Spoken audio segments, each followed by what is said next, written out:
Ya, pada debat kedua atau debat perdana Cawapres ini akan mengusung tema ekonomi, keuangan, investasi, pajak, perdagangan, pengelolaan APBN, APBD, infrastruktur, dan juga perkotaan. Apa yang menjadi visi misi masing-masing calon? Kami akan mengulasnya bersama juru bicara Timnas Anies Muhaimin yang juga tim kebijakan publik PKB Sugeng Bahagio, Direktur Tim Kampanye Nasional Prabowo Gibran Viva Yoga Mauladi, juru bicara ekonomi Tim Pemenangan Nasional Ganjar Mahfud Nusirwan Suyono. Selamat sore, Bapak-bapak. Selamat sore. Selamat sore. Terima kasih. Mas David. Tampaknya semuanya segar ceria ini ya. Segar dan akur. Dan akur ya. Ini gimana? Memangnya sudah sepakat buat ini ya, maksudnya riang gembira, santai-santai begitu tuh? Atau sebenarnya juga deg-degan? Karena ini yang maju cawapresnya kira-kira bisa nggak nih nanti jawab-jawab pertanyaan? Peranan kita kan bukan yang melakukan debat sendiri, tapi kita harus bisa memberi pengantar ya, bisa memberi background, bisa memberi konteks gitu supaya audiens dan publik bisa lebih paham ya. Ini apa yang sedang menjadi perdebatan, apa isu-isu kuncinya dan lain sebagainya. Saya kira jadi kita akur-akur saja. Akur-akur saja. Dari tadi sudah senyum-senyum ya satu dengan yang lain. Tapi nggak apa-apa, kita akan bincang-bincang di sini ya, bicara elaborasi soal visi misi. Kalau dari Timnas Amin, boleh dielaborasi sedikit mengenai misi untuk ekonomi kerakyatan? Ya, jadi pasangan kami, pasangan Anies Muhaimin ini memang mengusung slogan perubahan, tapi kalau dikatakan secara positif, kita ingin satu kemakmuran, satu bangsa. Jadi intinya kita ingin mengatasi ketimpangan, kita ingin mengurangi kemiskinan, termasuk di dalamnya stunting. Gitu. Sehingga kita melakukan banyak evaluasi. Ekonomi kerakyatan itu artinya kita ingin menambah jumlah pengusaha, dari kecil menjadi menengah, dari menengah menjadi besar. Karena Indonesia ini nggak mungkin menjadi negara maju kalau tidak menambah jumlah pengusaha. Yang kedua, kita juga ingin memeratakan infrastruktur. Jadi tidak hanya yang padat modal seperti jalan tol, tapi kita ingin memperbaiki jalan nasional yang menghubungkan sumber-sumber ekonomi ya. Kasus di Lampung itu akan kita perbaiki, kita revisi. Dan yang ketiga, kita ingin menciptakan kesempatan sebesar-besarnya bagi anak muda untuk punya rumah, untuk punya pendidikan lebih tinggi.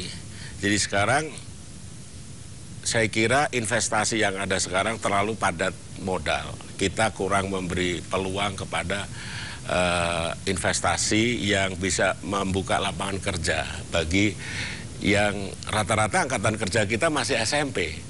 Itu fakta yang harus kita terima. Sehingga padat modal seperti kayak hilirisasi tambang gitu. Nah, kita ingin juga ada hilirisasi yang memang warga bisa, mulai dari coklat, mulai dari kopi. Itu perlu juga hilirisasi sehingga lapangan kerja tercipta. Sehingga daya beli kita ini warga, 40% warga bisa menaik. Itu semangatnya sehingga satu kemakmuran, satu kebangsaan, satu negara tanah air ini bisa tercipta gitu. Dan jadi kami ingin warga juga bisa memilih bahwa mengajukan program-program yang memang cocok dengan kebutuhan, dengan aspirasi dan kenyataan sehari-hari warga. Baik. Itu yang kami ingin sehingga menjadi negara majunya itu lebih mulus, tidak belak-belok dan tidak. Infrastruktur boleh luas sekarang, tapi kalau hanya sedikit yang memanfaatkan, maka kita yang kecil-kecil, yang di pojok-pojok Indonesia itu akan kurang bisa menikmati. Contohnya, masih banyak kita blank spot. Ada ribuan desa. Tapi lebih penting juga kualitas. Kecepatan internet kita terlalu rendah dibanding negara-negara tetangga. Ya itu contohnya ya. Jadi saya kira ekonomi kerakyatan adalah semakin luasnya daya beli warga, karena semakin luasnya lapangan pekerjaan. Sehingga kelas menengah kita tumbuh gitu. Sehingga semua memperoleh manfaat, sehingga semua memperoleh dampak dan hasil pembangunan gitu, positif. Saya kira itu kalau dari kami. Baik, kalau dari TKN bagaimana? Secara prinsip kita menginginkan perekonomian Indonesia itu yang mandiri. Apa yang kata Bung Karno itu berdikari, berdiri di atas kaki sendiri. Jadi ada kedaulatan atau kemandirian ekonomi yang itu bagian dari proses pembangunan dalam rangka untuk mengelaborasi kekuatan-kekuatan rakyat, kekuatan-kekuatan institusi negara, dan kekuatan lembaga-lembaga swasta sinergis berkonvergensi menjadi satu kekuatan untuk membangun ketahanan, kemandirian, dan kedaulatan ekonomi. Nah, dalam spektrum yang lebih diturunkan lagi, pembangunan itu dalam perspektif ekonomi kreatif, ekonomi hijau, ekonomi biru, ekonomi digital, dan semuanya itu adalah bagian dari piranti-piranti pembangunan nasional yang dapat untuk melindungi, memberdayakan, terutama untuk ekonomi kerakyatan, UMKM, kecil, menengah, sedang, besar, yang tidak boleh kontradiktif tapi harus sinergis sesuai dengan prinsip Pancasila, yaitu gotong royong, tidak saling mematikan dan saling memakan.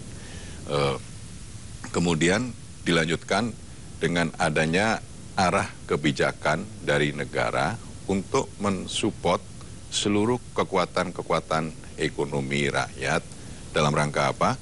Untuk mengedepankan sisi produktivitas, inovasi, kreasi, dan semuanya itu pasti akan memiliki efek domino atau trickle down effect bagi perkembangan ekonomi, sosial, budaya, dan politik.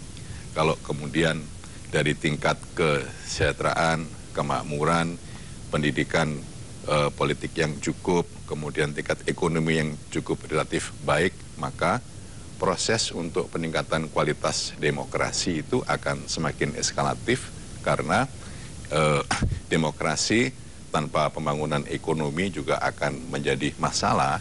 Oleh karena itu, di visi misi Prabowo Gibran yang tertuang dalam 8 asta cita, 17 program prioritas, dan 8 program yang dipercepat, itu mengarah kepada bagaimana pembangunan ekonomi di Indonesia sesuai dengan pasal 33 yang diturunkan lagi menjadi pembangunan yang mengembangkan kemandirian, kedaulatan yang akan berdampak pada peningkatan ekonomi rakyat yang membawa keberkahan, kemakmuran dengan prinsip-prinsip keadilan hukum.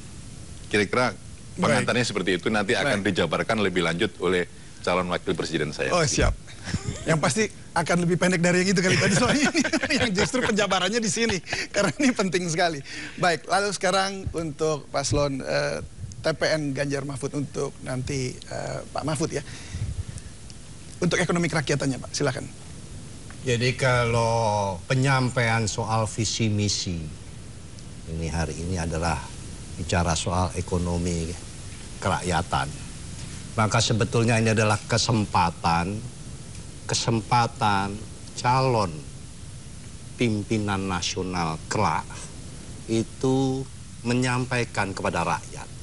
Karena visi misi itu adalah sebetulnya adalah sebuah tanggung jawab. Tidak hanya deretan kalimat, deretan menyusun draft untuk sebuah persyaratan di dalam pencalonan. Tapi ini pertanggungjawaban. Kalau dia itu mimpin, lalu apa yang akan dikerjakan? Tidak hanya itu, tapi itu menjadi acuan bagi rakyat. Benar nggak besok ini akan mengerjakan itu? Yang kedua tentu bisa dilihat calon yang menyampaikan itu tadi seperti apa. Jadi makna dari sebuah visi misi penyampaian itu tentunya diharapkan. Maka kami pun berterima kasih banyak pihak, khususnya juga dari pemerintah atau dari mana sajalah yang mengatakan seharusnya waktu saat ini adalah menyampaikan gagasan dan program.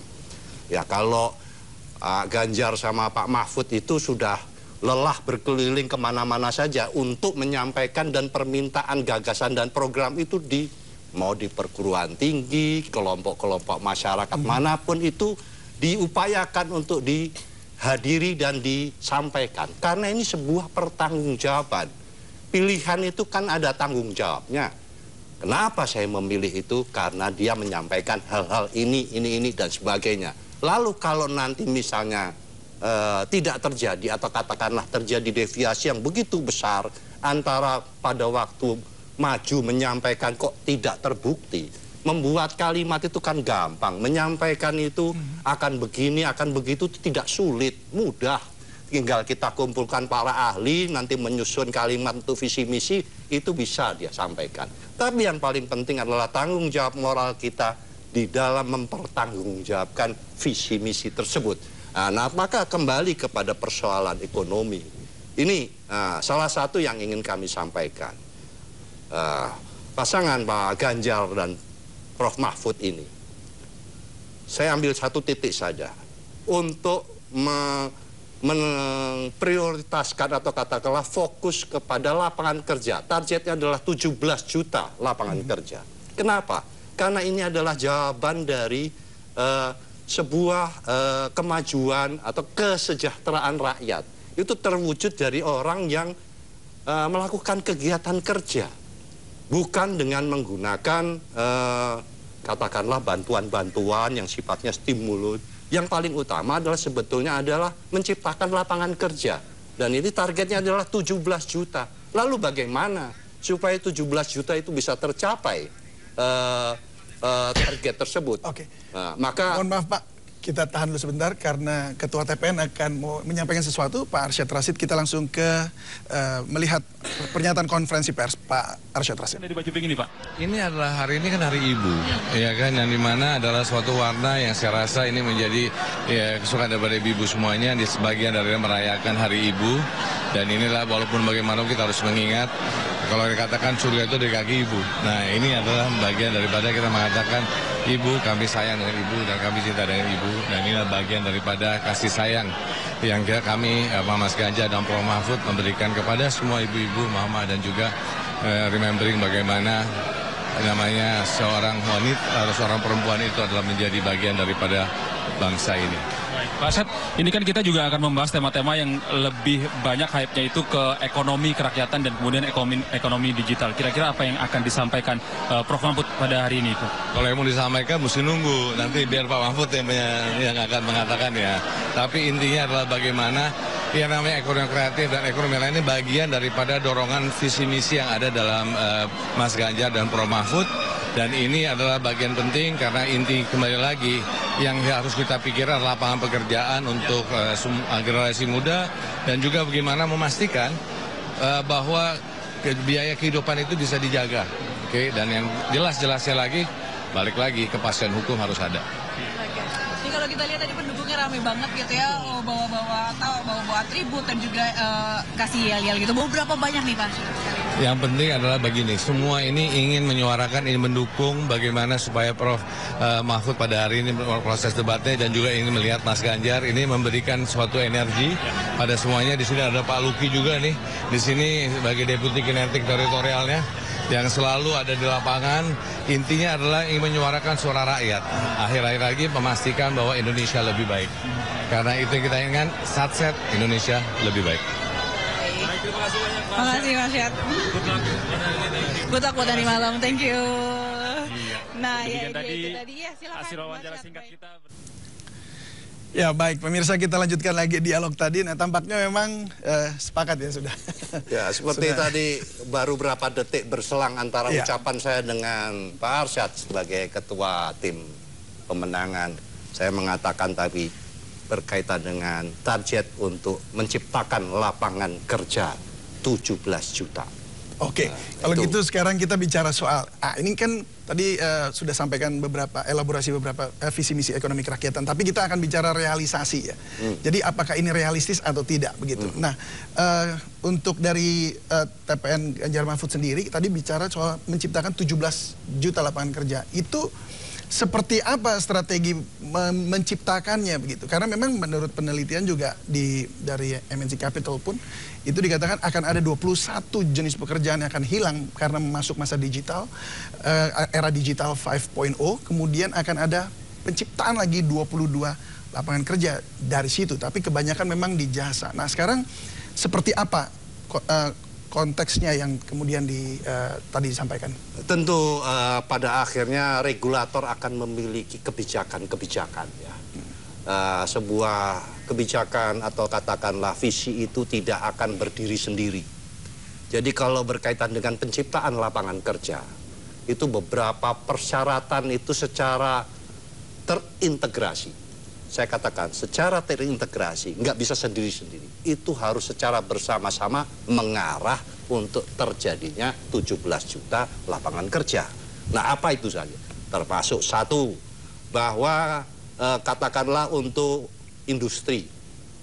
Industri ini kita tidak hanya bicara industri yang besar-besar. Kita punya pertanian, peternakan, yang sebetulnya kesempatan dan peluang-peluangnya begitu besar. Dan itu berdampingan dengan ketenaga kerjaan. Tidak bisa. Sekarang itu sedigital-digitalnya mengangani soal pertanian dan kelautan, peternakan dan sebagainya. Sedigitalnya tetap bahwa bagaimanapun ini adalah SDM akan terpaksa harus turun. Nah, jadi kalau tidak perlu harus dipertentangkan antara persoalan digitalisasi dengan persoalan penyediaan lapangan kerja. Hanya saja memang kita harus secara bersama-sama, kita harus mempersiapkan SDM. Ini ngomongnya sudah banyak sering, tapi langkah yang konkret yang untuk memberikan sebuah mekanisme penyiapan SDM ini yang perlu dipertajam, perlu lebih fokus. Bagaimana supaya sektor-sektor yang membutuhkan lapangan kerja itu tersedia, sehingga penciptaan itu akhirnya terwujud. Yang berikutnya juga berkaitan dengan regulasi. Mudah sekali, banyak orang mengatakan ini harusnya dikurangi dan hambatan. Nah, maka Mas Ganjar, Pak Mahfud, itu ya satset itu tadi. Satset gaspol. Maksudnya yang tidak perlu, yang tidak harus, jangan bikin-bikin urusan regulasi menjadi berkepanjangan. Karena juga banyak yang berkehendak, ya kalau bisa panjang kenapa harus dikecilin, kan begitu. Lah inilah makna daripada satset itu tadi. Kalau ini memang bisa dipangkas, bisa disederhanakan, maka ini harus secara bersama-sama, secara terintegrasi. Program tersebut yang disebut dengan visi misi tadi, itu harus secara terintegrasi dilaksanakan bersama-sama. Dan rakyat perlu tahu pemimpin seperti apa yang cocok bisa menangani secara nasional. Ini kan maka lebih tepat, tepat saatnya, inilah menyampaikan yang disebut dengan program gagasan itu tadi. Kalau nggak ada begini kan tidak tahu. Cuma suruh milih, apalagi didorong-dorong, dipaksa-paksa, pilihlah itu. Lah terus milih tapi dipaksa-paksa bagaimana?